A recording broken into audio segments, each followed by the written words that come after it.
একটি গ্রামে পারুই নামে এক দরিদ্র কৃষকের মেয়ে ছিল।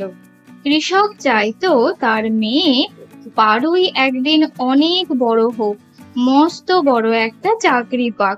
সেই জন্য কৃষক দিন রাত পরিশ্রম করে যাতে পারুই ভালোভাবে পড়াশোনা করতে পারে।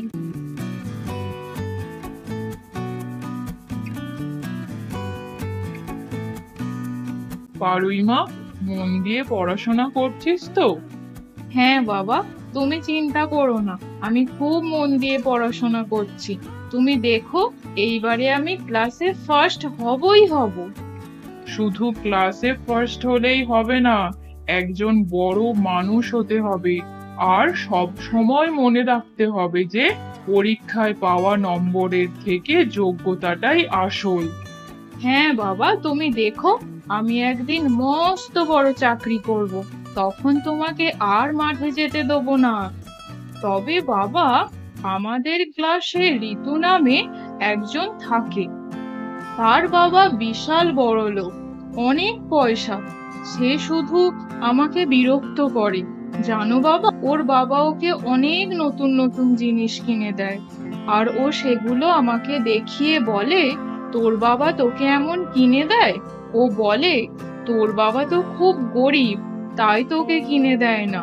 বাবা, ও বাবা, এমন করে ও কেন বলে? ও কি জানে না যে ওর কথায় আমার কতটা কষ্ট হয়? তুই ওর কথায় একদম কষ্ট পাবি না। কেন তুই ওর কথায় কষ্ট পাস? ও তোকে কষ্ট দেওয়ার জন্যই তো এমন কথা বলে। শোন, 10টা খারাপ বন্ধু থাকার থেকে একটা ভালো বন্ধু থাকা ভালো।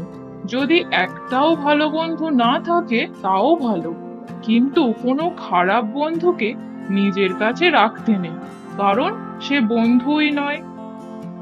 হ্যাঁ বাবা, কালকে যদি ও আমাকে আবার বিরক্ত করে তাহলে আমি তাই করব, একদম কষ্ট পাবো না। কি রে পারুই, কি করছিস? দেখ, আমার বাবা আমাকে নতুন জ্যামিট্রি বক্স এনে দিয়েছে। তোর কাছে সেই পুরনো জ্যামিট্রি বক্স। ও, আমি তো ভুলেই গেছিলাম, তোরা তো খুব গরিব, তোর বাবা কি করে তোকে বক্স কিনে দেবে?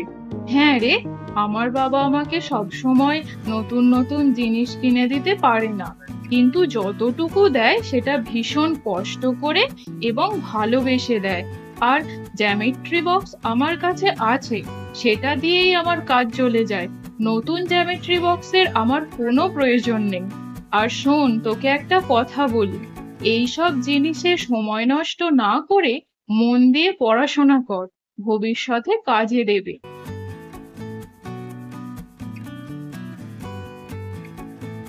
কিরে, কেমন আছিস?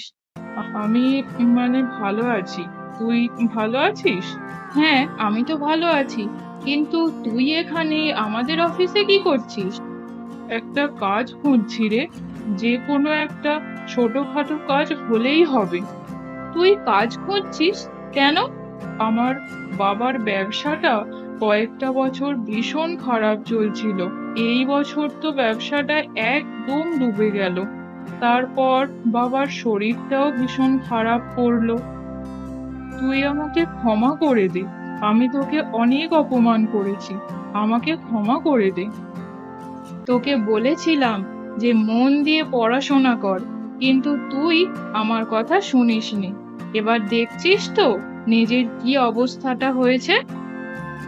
তো বন্ধুরা, তোমরা যদি আমার ভিডিও পছন্দ করো তাহলে please like, share and subscribe করে দাও।